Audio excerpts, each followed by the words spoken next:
By the time the last human evacuation ship started to burn, every law in civilized space had already been broken. The vessel was called Mercy of Dawn, a hospital white ark with 6,000 civilians aboard, its hull marked with relief sigils so bright they could be seen from orbit. It had no spinal cannon, no missile wells, no escort wing left alive around it. It was transmitting surrender codes, refugee manifests, pediatric triage logs, and the formal protection writ issued by the Galactic Council itself. None of that mattered. Above the shattered moon of Carthus, with Council observers watching on a live diplomatic feed and a dozen empires pretending this was still a crisis that could be managed with language, an Imperial battlecruiser rolled on its axis, aligned its forward lances, and cut the Mercy of Dawn in half. The first shot sheared away the engines. The second opened the cryobays to vacuum. The third struck after the ship had gone dark, after the debris field was already spreading, after escape pods had started to blossom around the dying hulk like seeds caught in a storm. That final shot was not military necessity. It was punctuation. It was the kind of decision made by people who had spent too long believing there would never be consequences. On Earth, no one screamed in the command chamber. That frightened Admiral Celine Ward more than if they had. The feed hovered above the central table in absolute silence. Segments of the Mercy drifted across the projection, glowing along torn edges as atmosphere froze and vented into black. Tiny white emergency beacons blinked in clusters.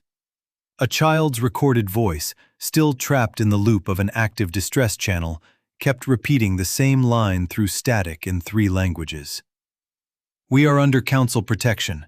We are under Council protection. We are under Council protection." At the far end of the chamber, beneath the flags of dead colonies and surviving fleets, Earth's civilian council sat as still as carved stone. No one asked whether there had been survivors. No one asked whether the Empire would deny it. The Imperial Admiral had made sure the cameras were close. He wanted the galaxy to see the helplessness. He wanted humanity to see the lesson. He got the opposite. "Confirm," Ward said. The intelligence officer swallowed. The firing solution was authorized by Lord Marshal Thesson on direct Imperial seal. We intercepted his bridge transmission after the strike. He looked down, as if the words themselves offended him. He said, "Let the primates carry their young into vacuum. Perhaps then they will learn to kneel." No one moved. Then the oldest person in the room, the Secretary General of Earth, pressed a single key into the table. Half the chamber lights dimmed. Deep beneath Geneva, old machinery woke. "Record," he said. A lens opened in the ceiling. Every human command ship, every embassy vault, every surviving colony bunker, and every council delegate still connected to the emergency channel received the same image. The calm face of Elias Vey, Secretary General of Earth. 78 years old, silver-haired, eyes like winter glass. "For 32 years," he said, "the Terran Union has accepted insult in the service of peace. We withdrew from contested systems. We submitted evidence to the Council. We obeyed sanctions designed to punish our defense, not our attackers. We evacuated our civilians under law, while the Empire armed under exemption. We accepted restraint because we believed civilization meant something beyond force." He paused, and the wreckage of the Mercy of Dawn turned slowly above him like a ruined halo. "That belief has now been destroyed with our dead." Across the galaxy, diplomats leaned forward.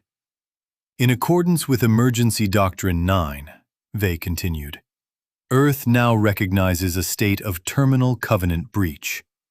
The evacuation phase is over. Civil protection has ended. Negotiation has ended. The Terran Union will proceed to closure. The word did not mean anything to most of the galaxy. Not yet. In the Imperial Senate on Vasker Prime, the announcement produced laughter. Human language had always sounded dramatic to them. Closure. It felt theatrical. The kind of word a beaten species used when it wanted history to remember its anger after it had lost the ability to matter. Imperial commentators said Earth was posturing for sympathy. Military journals predicted one final doomed fleet action near Sol. Even some council delegates, sickened though they were, privately assumed the same thing.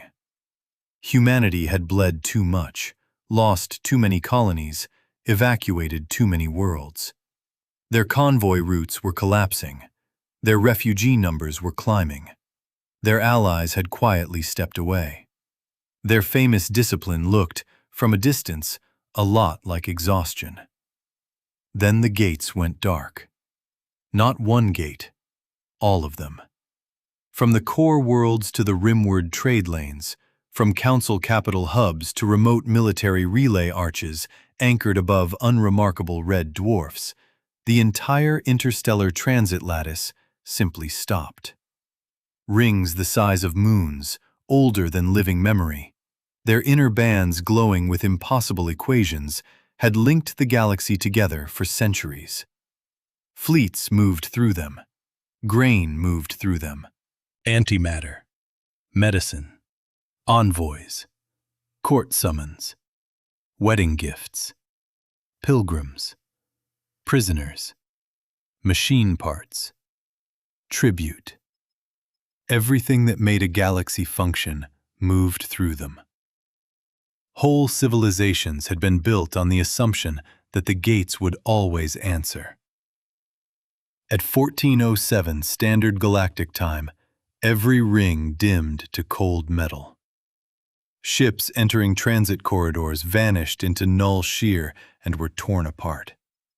Freight convoys stalled in dead space. Occupation fleets found their supply lines severed across thousands of light years in a single heartbeat. Border stations called for reinforcements that could no longer arrive. Insurance markets crashed first, then food futures, then military command grids dependent on gate-synchronized quantum timing. 26 minutes later, the Council emergency chamber descended into open panic. The first accusation was sabotage. The second was unknown weapon. The third, spoken by an old Talarian archivist whose species remembered too much, was worse. "Who built them?" she asked. Silence followed, because no one truly knew. Everyone knew the myths. The gates had always existed, or had been found, or restored from precursor ruins. Every power told the story that best suited its vanity. The Empire claimed divine inheritance. The Council taught cooperative stewardship. Merchant leagues said they were ancient infrastructure beyond ownership. But there was one fact buried under centuries of convenience. The modern gate network had not simply been found. It had been repaired, harmonized, synchronized, and expanded during humanity's first century in space, when the rest of the galaxy had dismissed Terran engineers as useful primitives with an unhealthy love for mathematics and vacuum. Humans had done the ugly work. Humans had mapped resonance failures no one else could model. Humans had crawled through dead rings in hard suits and rebuilt their throats by hand. Humans had written the harmonics that allowed incompatible gate relics to speak to one another. They had called it a public service. They had published most of it freely. They had asked for very little. In time, everyone forgot. Humanity never did. Deep beneath Earth's crust, under oceans and mountain roots and layers of deliberate secrecy, the original harmonics array rotated into full alignment for the first time in 200 years. Closure was not a weapon. That was the mistake the Empire made. Weapons destroyed targets. Closure withdrew permission. Every gate in the galaxy listened for one thing before it opened. A human timing architecture hidden so elegantly in the substrate that generations of alien physicists had mistaken it for a natural stability constant. It was not natural. It was Terran. It had been placed there because early testing showed that open gate networks, if captured by a hostile power, could become extinction machinery. So humanity had written a doctrine older than the Council itself. If civilization ever crossed a certain line, Earth would close the roads. The Empire had just crossed it on live transmission. The Council tried to reach Earth within the hour. Their envoy packets arrived the slow way now, carried by laser chains and courier drones that took days to cross distances once measured in heartbeats.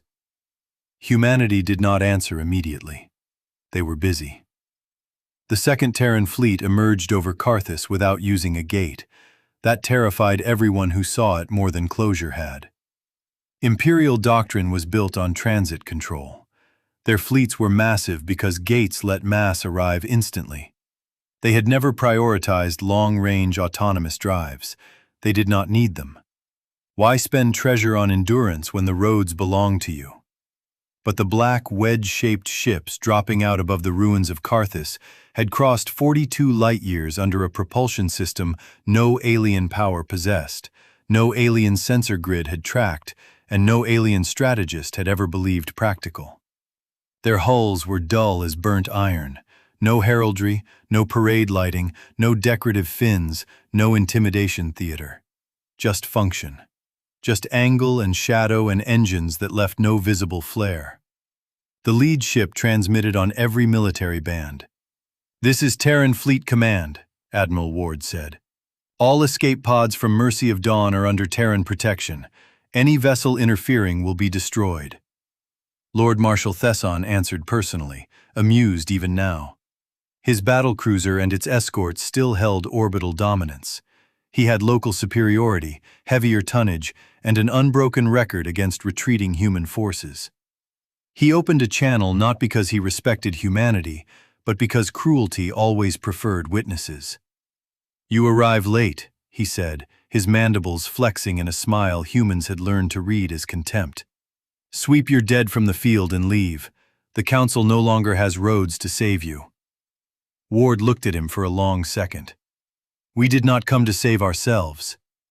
Then the Terran ships fired. No warning bloom, no visible charge, just a line of darkness crossing vacuum where space itself seemed to crease. Imperial shields reacted a fraction too late. The first escort lost its bow, then kept moving for 3 impossible seconds before the rest of the ship remembered it had died.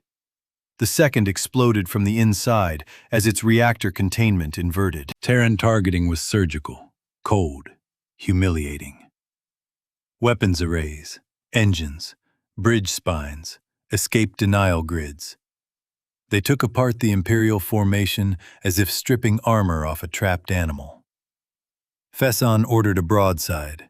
Hundreds of plasma lances crossed the void and hit nothing. The Terran fleet had already shifted, not jumped, shifted.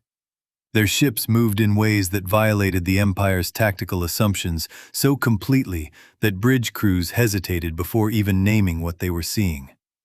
Terran hulls translated across microfolds too short to classify as jumps, too fast to track, too precise to predict. They appeared inside firing envelopes, outside lock cones, beneath shield overlaps. Humanity had hidden the capability for centuries because a doctrine not revealed could not be countered. While the galaxy built empires on public roads, Earth had built a private sea. By the time Thesson realized he was fighting a force that had been holding back almost everything, his flagship had lost half its weapon banks and all maneuver authority. Terran cutters surrounded the drifting hulk, and marine boarding pods magnetized to its scarred flank. No triumphant music followed, no speeches, only efficiency. Ward's final transmission to the Imperial bridge was one sentence: "You will be taken alive and returned for trial." Across the galaxy, fear changed shape. Until that moment, the Empire had believed closure was an act of rage, a desperate lashing out, something costly, symbolic, temporary. But empires understand logistics better than morality, and logistics were now screaming. Their frontier armies were stranded on hostile worlds with 3 weeks of ammunition. Their garrisons were isolated, their grain imports from the outer belts stopped cold. Their fuel tenders, once routine, became impossible. Pirate states smelled blood. Tributary species stopped sending tribute. Minor systems long bullied into obedience suddenly discovered imperial fleets were far away and getting hungrier by the day. Then Earth made it worse. The Secretary General's second address arrived by slowcast 3 days later, by which time the entire galaxy had spent those days imagining what humanity might do next. He stood in the same chamber. The flags behind him had not changed. "Closure will remain in effect," he said, "until all surviving human civilians are recovered. All officials responsible for attacks on protected evacuation assets are surrendered, and the Empire fully withdraws from occupied Terran space." He let the silence hold. No gate will open for military transit. No Imperial logistic convoy will receive harmonic authorization. No warship above corvette class will be granted passage under any flag. Terran humanitarian corridors will operate independently. A hegemony delegate later said that was the moment he understood what had happened. Earth had not merely attacked an empire. Earth had assumed temporary control of civilization itself. And still the Council hesitated. They drafted condemnations balanced so carefully between outrage and fear that the language became grotesque. Some called for investigation into the destruction of the Mercy. Some called for investigation into Earth's unilateral closure, as if these things belonged in the same moral grammar. Alien diplomats who had watched refugee children freeze in vacuum now found their courage when trade lanes failed. They demanded access to the gate keys. They demanded oversight. They demanded Earth remember its obligations. Earth responded by publishing evidence. Not a summary, not selected excerpts. Everything. Imperial communications ordering attacks on evacuation routes. Council side letters delaying Terran defensive requests to avoid escalatory optics. Financial records showing munitions transfers to the Empire through neutral brokers, while human relief shipments were embargoed for security review. Private diplomatic messages mocking humanity's insistence on legal process. Casual language about acceptable human losses. Calculations of how many colonies could be abandoned before Earth would sue for terms. The archive spread across the darkened galaxy like fire through dry oxygen. Planets rioted. Councils fell. Embassies burned. Humanity, for its part, said nothing emotional at all. They simply kept moving. Terran rescue fleets appeared in systems thought unreachable. They extracted civilians from blockaded moons. They shattered pirate ambushes in regions where no rescue should have been possible. They escorted neutral hospital ships through dead gate space by methods no one understood. Every action conveyed the same brutal message. Earth had been preparing for this for longer than anyone had been insulting them. Imperial Command tried to adapt. They split their surviving fleets into autonomous kill groups. They cannibalized civilian drives. They attempted to seize functioning gate stations physically, as if occupying the metal ring mattered when the permission layer lived somewhere far beyond their reach. In desperation, Lord Regent Salak proposed the unthinkable. A direct strike on Sol using long-burn reserve engines and sacrificial tanker chains. If they could decapitate Earth, perhaps the gates would reopen. 3 strike groups set course. None reached the heliopause. The thing waiting beyond Pluto was not on any council registry, because it had never needed to be.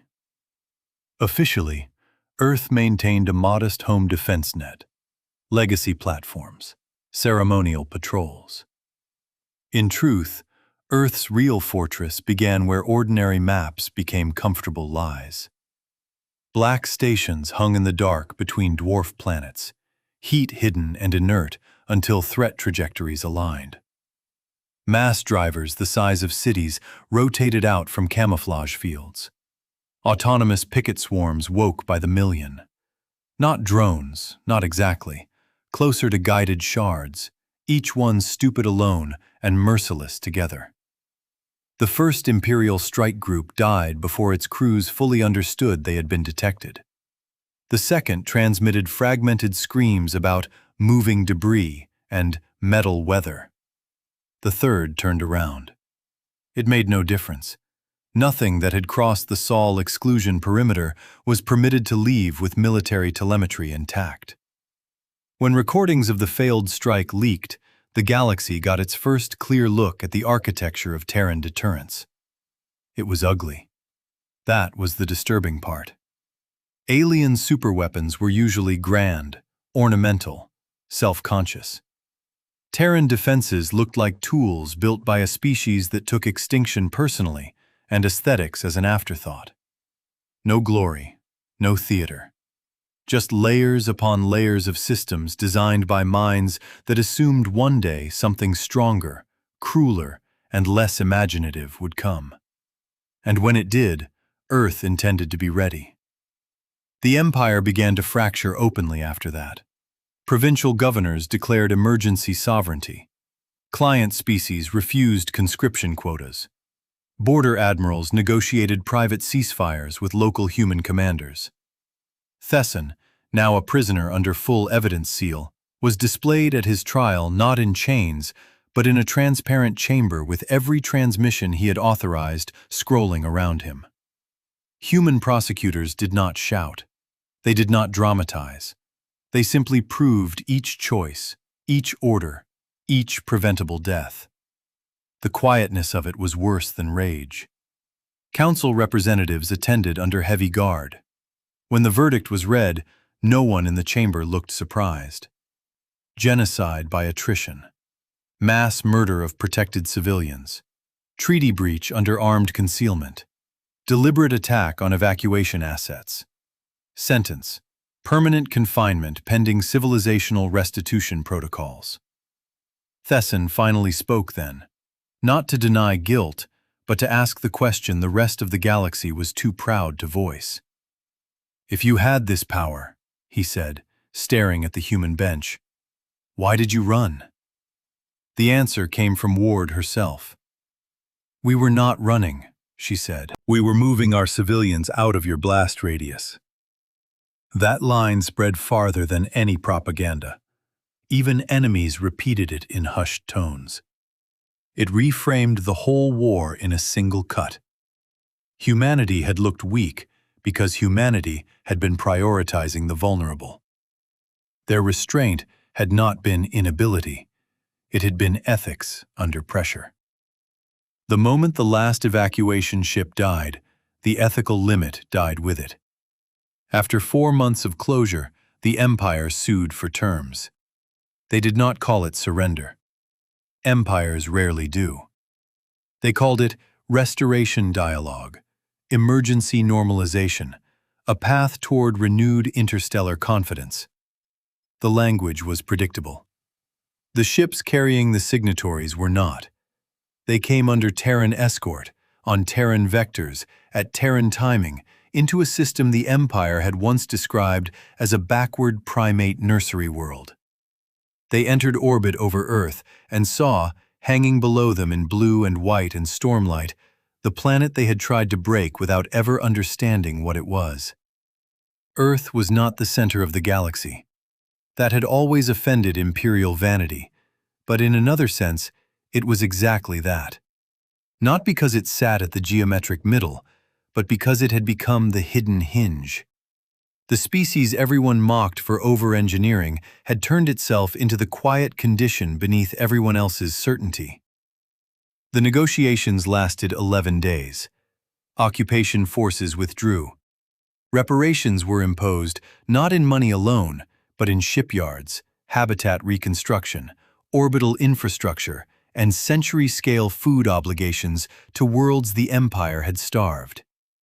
The Council Charter was rewritten under armed Terran observation.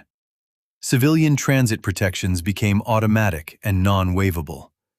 Gate stewardship was transferred to a new custodial framework with one clause no power could ever again ignore.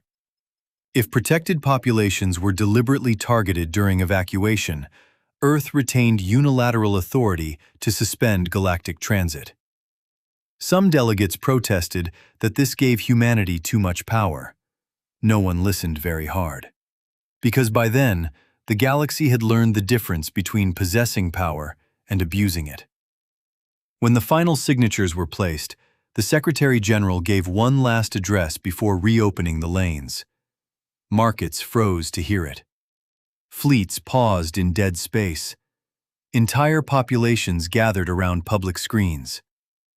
"Let the record show," he said, "that humanity did not seek dominion. We sought law. We did not seek fear.